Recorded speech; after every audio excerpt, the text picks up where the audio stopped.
एक संत थे। कौन थे? संत। जंगल में रहते, आकाश ही उनका छत, धरती ही उनका घर, न झोपड़ा न स्थान न कोई व्यवस्था, इतनी सरल। वृक्ष के नीचे ही सो जाते, तपस्वी, वेद पाठी, ज्ञान प्राप्त, मंत्र साधक, सात्विक भोजन, शुद्ध विचार, बगैर कोई प्रकार के परिग्रह, पूर्ण रूप से त्यागी आत्मा। कैसी पुण्यात्मा! आहा, ऐसे पुण्यात्मा मिले तो कोटि कोटि बार प्रणाम करें। तो ऐसे पुण्यात्मा सादगी सरल बना जीवन जी रहे हैं। एक दिन उनके सामने एक देवी प्रकट हुई। कौन प्रकट हुई? देवी प्रकट होके कह रही है कि तुमने बहुत जन्मों से भक्ति की, पूजा की, साधना की, उसके पुण्य फल से अब संत बने हो। क्या बने हो? संत बने हो। अब मैं तुम्हारे ऊपर आशीर्वाद देने आई हूँ कि आज से तुम जहाँ कदम रखो यश, कीर्ति, नाम, महिमा बढ़ेगा तुम्हारा। हर व्यक्ति तुम्हें हाथ जोड़ेगा।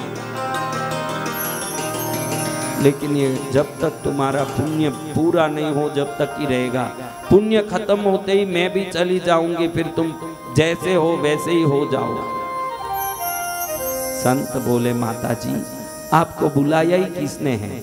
मैं पहले से ही इधर वृक्ष के नीचे सोता हूँ। ना तो मेरा घर है, ना कोई झोपड़ा, ना कोई महल, ना घर बंगला। मैं आराम से हूँ। मुझे कोई यश कीर्ति नहीं चाहिए। मैं यश कीर्ति के लिए भजन पूजन कर भी नहीं रहा हूँ। मैं पूजन भजन करता हूँ मेरे प्रभु की भक्ति के लिए, उनको प्रसन्न करने, संसार को प्रसन्न करने भक्ति करता हो वो संसारी, प्रभु को प्रसन्न करने भक्ति करता हूँ वो संत। हाँ? तो मैं तो कर ही नहीं रहा हूं, आप क्यों मुझे बिना काम इसमें फंसाते हो?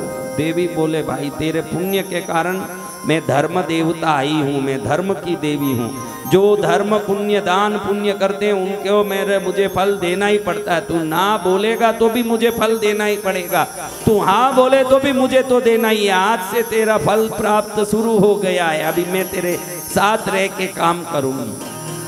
अब संत बोले, अरे तू क्यों बीच में आके मेरे ऊपर चढ़ रही है? शांत अपनी जगह जा। मुझे नहीं चाहिए यश कीर्ति, नहीं चाहिए सम्मान, नहीं चाहिए महिमा। मैं जैसे हूँ वैसे ही ठीक हूँ। राम राम कर रहा हूँ और शांति से जंगल में बैठा हूँ। जो फल मिले, जो खाने मिले खा के बैठा हूँ। मेरे ऊपर तू आके ये सब कराए, यश कीर्ति कहिए, मोह माया में मैं पड़ गया तो उल्टा पाप ही करूँगा। फिर मत आओ मेरे पास। कोई पाप नहीं होगा, देवी बोल रही है। तेरा नाम ही बढ़ेगा, महिमा बढ़ेगा। अच्छा देवी तू कब जाएगी? जब तेरा पुण्य खत्म होएगा तब चले जाऊंगी। तो इतना करना, जाने के पहले बता देना कम से कम कि मैं जा रही हूँ। इतना बता देना कि मैं जा रही हूँ, कम से कम मालूम तो पड़े कि मैं जा रही हूँ। बोल देना मैं ध्यान में रहूंगा व्यवस्थित। और तू क्या क्या करेगी? अरे तू उल्टा काम भी कुछ भी करेगा तो मैं उसमें यश ही दिलाऊंगी। तू गड़बड़ भी करेगा तो महिमा बढ़ेगा, क्योंकि पुण्यवान गलत करे तो भी यश बढ़ता है और पापी अच्छा काम करे तो भी बदनाम होता है। तो संत ने सोचा ये देवी क्या करती है, देखो तो सही। ऐसे रास्ते में जहाँ जहाँ चलते जा रहे हैं, ये देवी का धर्म, देवी का प्रभाव देखो। कहीं भी देखो तो इनको सोना चांदी रत्न हीरा दिख रहा है धरती में पड़ा हुआ। अब ये तो संत जिनको झोपड़ा बनाने की भी इच्छा नहीं रही हो और खुले में रहे हो, उनको ये सोना चांदी से कुछ होगा? लेकिन ऐसे ही चलते जा रहे थे, राजमहल तक पहुंच गए किसी देश में।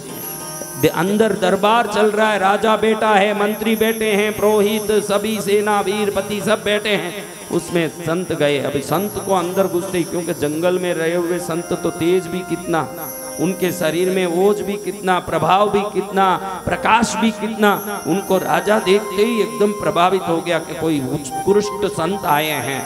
उठकर खड़े होकर सिंहासन से नीचे उतरकर ऐसे झुक के वंदन किया। अब ये संत को याद आया कि माँ ने बोला है, देवी ने, कि तू उल्टा काम करेगा तो भी तुझे यश मिलेगा, तो देखो उल्टा काम करके क्या यश मिलता है। तो जैसे ही राजा झुका चरणों में, उस राजा के मुकुट को लात मार दिया। संत जी क्या कर दिया, सब सेनापति जितने भी मंत्रीगण हैं म्यान से तलवार उठा लिया, हमारे राजा को लात मारे, कौन आया है, इसका सिर गर्दन से अलग कर दो। संत भी सोचे कि देखो गर्दन कटने का नौबत आ गया, ऐसा काम हमने किया भी है। तो उसका परिणाम राजा को अगर कोई लात मार दे, मुकुट उड़ा दे, क्योंकि राज मुकुट तो परंपरा से सिर पर आता है, दादा से बाप से, वो मुकुट की कितनी इज्जत होती है, उसको कोई लात मार के गिराया हो, वो कितना बड़ा अपमान है। क्या ये अपमान सहन करने जैसा है? तो मंत्री तलवार उठा के नजदीक आ गया, करीब करीब साधु के गले तक तलवार आ गया। इतने में देखो तो देवी का प्रभाव, धर्म देवी का मुकुट के अंदर से ये काला नाग बाहर निकल के फुस करते ये बाहर आया। तुरंत लोग चिल्लाने लगे, अरे राजा के मुकुट में नाग था, ये तो त्रिकाल ज्ञानी है, इसलिए वो जंगल से आए, राजा को बचाने के लिए आए हैं। किस लिए आए हैं? ये राजा को बचाने के लिए आए। अगर ये नहीं आते तो आज क्या हो जाता? ये मुकुट के अंदर कहीं नाग घुस गया, राजा को पता तक नहीं था, और उठा के पहन लिया। उसके लिए, इसको बचाने, ये देश को बचाने के लिए ये आए हैं। इनको कोटि कोटि प्रणाम। सब लोग इनके चरण में गिरो, महिमा गाओ, संत महाराज की जय हो, संत महाराज की जय हो। लात मारने गए लेकिन पुण्य प्रबल क्या हुआ? अब राजा चरण में गिर गया। आज मेरा प्राण का अंतिम दिन था संत महाराज, लेकिन आपने मेरा प्राण बचा दिया। ठीक है भाई, आशीर्वाद, अब मैं जाता हूँ। अब आप कहाँ जाएंगे? अब आप नहीं जा सकते। जो मेरे प्राण बचाए मेरे राजमहल में मेरे पास ही रहेंगे वो। अब जो जंगल में आकाश को छत बना के, धरती को घर बना के रहते थे संत महाराज, उनके लिए बढ़िया व्यवस्था राजा ने। कल तक किस में रहते थे संत महाराज? पेड़ के नीचे, आसमान के नीचे पड़े थे। आज सुबह जैसे ही धर्म देवी ने आशीर्वाद दिया, पुण्य का प्रभाव, फल का, देखो राजा ने सोने का कमरा, सोने से बना हुआ कमरा, मखमल की सैया गद्दी, देखो तो ऐसे नरम के पड़ो तो उठने मन नहीं करे। पास के टेबल पर क्या हरे अंगूर, काला अंगूर, क्या पके हुए आम, कैसे कैसे आपिल, सीताफल, देखो तो ऐसे मक्खन जैसे रखे हुए हैं। विभिन्न चीजों से थाली भरी है। जो कल तक जंगली फल खा रहे थे उनके लिए आज बादाम का हलवा गरम गरम आ रहा है। ऐसे बादाम का हलवा जैसे झरना पर्वत से गिरता हो, पर्वत से झरना गिरते देखते देखते आए कि नहीं हिमालय, वैसे बादाम हलवा के ऊपर से घी पिसल रहा है। जैसे झरने में पानी जा रहा हो, वैसे बादाम के हलवे के ऊपर से घी निकल रहा हो, सुगंध इलायची का आ रहा हो, गरम गरम बादाम का हलवा हो। संत जी का जीवन एक रात में क्या हो गया महाराज? और ऐसी सैया और 2 कन्याएं हरदम पंखी झेलें। जय हो महाराज, जय हो महाराज, हमारे राजा का प्राण बचाने वाले आपका जय हो महाराज, आपका मंगल हो महाराज। जैसे कोई पानी पिलावे तो कोई पैर दबावे तो कोई, वो कहते अरे भाई छोड़ो, मैं जंगली आदमी हूँ, मुझे ये सब सेवा का आदत नहीं है, मुझे इससे अटपटा लगता है, छोड़ दो। कैसे छोड़े महाराज? आप तो हमारे राजा का प्राण बचाए, आपका पैर दबाना हमारा धर्म है, आपका मालिश करना हमारा धर्म है। एक औरत गई, बेसन में गुलाब जल डाल के, बढ़िया घी हल्दी डाल के, गुलाब का जल डाल के, पांकुड़ियाँ गुलाब की डाल के उबटन करके लाई है। महाराज को रगड़ रही। अभी कितने महीनों से महाराज ने जंगल में कैसे जीवन बिताया राम जाने। अब उनके ऊपर मालिश हो रहा है। क्या हो रहा है? मालिश उबटन से फिर नलाएंगे उनको, गरम गरम नवाया पानी ला के कोई स्नान कराएं, कोई अंग पोंछे, एकदम पतली मखमली टवल से उनका अंग पोंछे, कोई कपड़ा पहरावे, कोई रुद्राक्ष माला पहरावे। वो सेवा को अगर आप सामने खड़े देखते तो समझ पड़ता कि पुण्य क्या होता है। क्या समझ पड़ता? पुण्य क्या होता है ये समझ पड़ जाता महाराज, ऐसे पुण्य का प्रभाव है। अब बैठे बैठे संत महाराज सोचे कि देखो मुकुट को लात मारा तो भी इतना महिमा हो रहा है, इससे बढ़िया और कोई अपमानजनक काम करना चाहिए, तब भी कितना यश आता है देखना चाहिए। क्योंकि अपने साथ कौन है? पुण्य देवी साथ में है। ध्यान रखना मेरे बच्चों, आप कुछ भी करो ने तो पुण्य प्राप्त हो ऐसे कर्म करो। जब तक पुण्य देवी साथ रहेगी, आप दुनिया में कुछ भी करोगे तो यश ही प्राप्त होगा जब पुण्य देवी साथ होगी। अब पुण्य देवी साथ है, राजा रानी सो रहे हैं अंतपुर में। संत जी सोचे कि बड़ा अपमानजनक काम करना, पुण्य देवी क्या करती है देखते हैं। ऐसे करके संत जी आधी रात में उठ गए, चारों तरफ पहरा है। अब पहरेदारी में ही अंतपुर में घुस गए। कहाँ घुस गए? अंतपुर में पहरेदारी में घुस गए। और घुस के एकदम पहरेदारी में घुस के अंदर राजा रानी जहाँ एकांत में सोए हैं उधर घुस गए। सब सिपाही चिल्लाए, अरे ये क्या घुस रहे हैं? संत जी को बुद्धि नहीं है क्या? राजा रानी एकांत में सोए वहां घुस रहे हैं। सीधा संत जी अंदर घुस के थप्पड़ मारे राजा को और रानी को एक थप्पड़ मारे, दोनों जग गए। थप्पड़ मारे किसको? राजा रानी को थप्पड़ मारे। एकदम सब आश्चर्य में। अब दोनों का हाथ पकड़ा, पलंग से नीचे उतारा, खींचा, धड़ धड़ धड़ धड़ खींच के बाहर ला रहे हैं। अभी राजा रानी को कोई खींच के बाहर लाए, ऐसे अपमानित करें थप्पड़ मार के और ऊपर से खींच के बाहर लाए, जैसे राजा रानी कोई बकरी भैंस हो चराने वाला कैसे खींच के ले आता वैसे खींच के ला रहे हैं। अब संत सोचे, अब पुण्य की देवी, अब मेरे इस अपमानजनक काम का तू क्या करती है? जैसे ही बाहर निकले, पीछे पीछे सब सिपाही दासियां सब बाहर आ गई। अगर राजा रानी बाहर आ गए वो महल में क्या करेंगे? सब बाहर निकले। जैसे ही बाहर निकले, राजा के कमरे का छत गिर गया नीचे, धम। सब जय जयकार, अरे कैसे संत है, त्रिकाल ज्ञानी है। इनको मालूम पड़ गया कि अब ये छत गिरने वाला है। पहले तो राजा को उठाने के लिए थप्पड़ भी मारा, नहीं मारते तो उठता ही नहीं और पड़ा रहता गाढ़ नींद में। दोनों को उठाने थप्पड़ भी मारा और फिर भी नहीं उठे तो खींच के लाके भी इनका प्राण बचाया। ऐसे व्यक्ति चाहिए। कैसे चाहिए? खींच के पकड़ के लाया और प्राण बचा दिया। धन्य धन्य ऐसे संत, ऐसे मुनिराज, धन्य धन्य। पूरे गांव में चर्चा हो रही है कि महल का छत गिरता न ज्योतिष बता पाए, न राजपुरोहित बता पाए, न राजगुरु बता पाए। कौन बताए? ये संत महाराज आए, पहले ही नाग से बचाया, आज साक्षात काल से बचाया, वरना जीवित ही समाधि हो जाती। अगर वो सोते ही रहते, ऊपर से छत गिर जाता, जीवित समाधि नहीं हो जाती। धन्य धन्य है ऐसे संत महाराज इस धरती में आए। अब तो उनकी जो भी हो रही थी सेवा चाकरी, वो दुगुनी चौगुनी हजार गुनी हो गई। अभी पहले तो 2 औरतें आके पैर दबा रही थी, अभी 100 औरतें खड़ी है, एक एक उंगली एक एक अलग अलग लोग दबा रहे हैं। भाई मेरे को भी करने दो इनकी सेवा। ये राजा को बचाए हुए हैं, कल मेरे ऊपर कोई आपत्ति आएगी, मुझे भी कृपा मिलेगी, मुझे भी कृपा चाहिए। इन पर मेरे ऊपर भी इनका आशीर्वाद चाहिए। कोई उंगली दबाएं, 20 जन 20 उंगली, पैर के 10 कह के मेरे को एक उंगली तो देना पड़ेगा, मेरी तरफ एक उंगली तो करना पड़ेगा।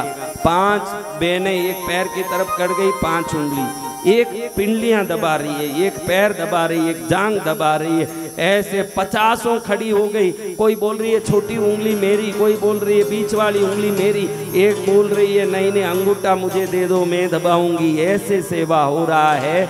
और रात में आ गई धर्म देवी सपने में संत जी। क्या आ गई? सपने में आ गई संत जी के। कहती है भाई तेरा पुण्य बहुत ज्यादा, इधर मेहनत करने से, ज्यादा जयकारा होने से 2 ही दिन में खाली हो गया तेरा पुण्य। क्या हो गया? क्योंकि पूरा देश ही जयकारा कर दिया, कौन बाकी रहा? देश के कोने कोने में बच्चे बच्चे तक जान गए कि संत जी ने बचाया प्राण। ऐसे संत जी की जय जयकार हो। करोड़ों लोग ने जय जयकार किया तो पूरा पुण्य क्या हो गया? और तूने कहा था भाई जब मैं जाऊंगी तो मुझे बोल के जाना। क्या कहा था? तो इसलिए तेरी बात को मैं मान रखने के लिए आई हूँ बेटा। अब मैं जा रहा हूँ। अब ये समझ गए कि हो गया काम पूरा। लेकिन सुबह उठे तो सुबह सुबह पंछियाँ चह चह करें, चू चू करे, बड़ा वातावरण में, आकाश में, बादलों में आनंद फैले। उस समय उनको लगा कि एक सुंदर आम वृक्ष में पका हुआ देखा कि इतना सुंदर आम, बहुत अच्छा है, सुगंध भी बहुत जोरदार आ रहा है। तोड़ा संत जी, तोड़ा तो तोड़ करके सोचा कि ये आम राजा को दूंगा। राजा कितनी अपनी सेवा में लोग लगाया है, 200 लोग तो हाथ पैर दबा रहे हैं, मालिश कर रहे हैं, उपटन लगा रहे हैं। सोते समय सोने के कटोरे में दूध डालने के लिए एक लड़की है, उसको मुंह तक ले जावे एक और पिलावे एक, ऐसे 3-3 जन तो दूध पिला रहे हैं मेरे को। ऐसे राजा को कुछ तो देना चाहिए। एक सुंदर आम देखा, राजन ये लो आम। ठीक गुरुदेव, आपने देखो नाक से मुझे बचाया, उसी दिन मर जाता। फिर आपने नीचे गिरते छत से बाहर निकाल के प्राण बचा दिया। धन्य गुरुदेव, अब आप आम दे रहे हो, जरूर कृपाई है, मैं आम खाऊंगा। अब जैसे ही आम खाया राजा चक्कर आने लगे। तुरंत वैद्य नाड़ी पकड़ के बोले कि ये आम में जहर है महाराज, किसने ये आपको दिया? ये संत जी दिया। अरे 2 दिन में राजमहल का वैभव देख के संत जी के मन में लोभ घुस गया है मुझे मार के राजा बनने का। इनको फांसी का आदेश दो। क्या दो? अभी थोड़ी देर पहले क्या हो रहा था, क्या हो रही थी, अब क्या हो रहा है? तो फांसी के लिए इनको तैयारी के करें। जब तक मंत्री आके हाथ जोड़ के बोलता, राजन एक बात कहूं, बोलो क्या बात? जो संत को फांसी दी जा रही वो जंगल से आए और उन्होंने आपको नाक से बचाया, छत गिरने से बचाए, नहीं तो आप कभी के खत्म हो जाते। कम से कम ये 2 उपकार के लिए इनको छोड़ दिया जाए और जंगल में ही भेज दिया जाए, इनको फांसी से छोड़ दिया जाए, क्योंकि उपकारी के ऊपर इतना बड़ा सजा नहीं होना चाहिए। भले ही उन्होंने लोभ में आके राज्य हड़पने के लिए जहर दिया हो, पुराने 2 उपकार के सामने एक उपकार तो आधा ही पड़ता है। क्योंकि उपकार कितने हैं, अपकार कितना है? तो एक अपकार में 2 उपकार बड़ा होता है। महाराज छोड़ देना। राजा का भी दिल पिघल गया। चलो इनको ले, मेरे सामने मत लाओ, 4 लोग ले जाके जंगल में छोड़ के आ जाओ, आगे से ये अपने राज्य सीमा के अंदर ना आ पाए। सिपाहियों को चारों द्वार में सूचना दे दो कि ये संत कभी अपने देश में अंदर नहीं आना। अब इनको ले जाके जंगल में छोड़ा। वो जंगल में उसी जगह आ गए जहाँ वो वृक्ष उनका घर था, न धरती उनका घर था। वहाँ खड़े खड़े सोचते हैं कि मैं पहले से यहीं था और आगे भी यहीं रहने वाला था। बीच में पुण्य पाप ने कितने नाटक कराए मेरे साथ। जब तक पुण्य मेरे साथ था, मैं गड़बड़ करने गया तो भी मुझे यश कीर्ति मिली, और जब पाप साथ था तो मैं अच्छा करने गया, मैं सोचा पहले तो मैं लात मारा मुकुट को तो भी यश आया, बाद में मैं थप्पड़ मार के खींच के लाया तो भी यश आया, तीसरी बार तो मैं अच्छा करने का सोचा कि एक सुंदर आम है खिला दूं, राजा को खुश होगा। वो मैं अच्छे भाव से किया। मेरे अच्छे भाव का भी जब पुण्य खत्म हुआ तो परिणाम क्या हुआ? तो आपके जीवन में कुछ भी घटना घटती है, जो अच्छा करने गए, आप बोलते हो ना मैं तो अच्छे के लिए किया, लेकिन उसने सुना दिया मेरे को, तो समझ नहीं लेना कि कहीं आपका पुण्य खत्म है। थोड़ा पुण्य बढ़ाने की कोशिश करना, क्योंकि आपकी क्रियाएं यश नहीं लाती, आपका पुण्य आपके जीवन में यश लाता है। आपकी क्रियाएं यश नहीं लाती। देखो क्रिया यश लाती तो हर क्रिया का हर एक व्यक्ति को यश मिलना चाहिए।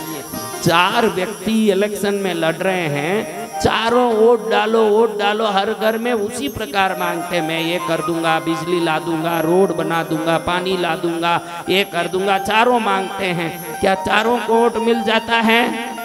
तो क्रिया चारों के समान होने के बाद भी एक नेता विजेता बनता है। विजेता वही होगा किसी भी क्षेत्र में जिसके साथ पुण्य सहाय होगा।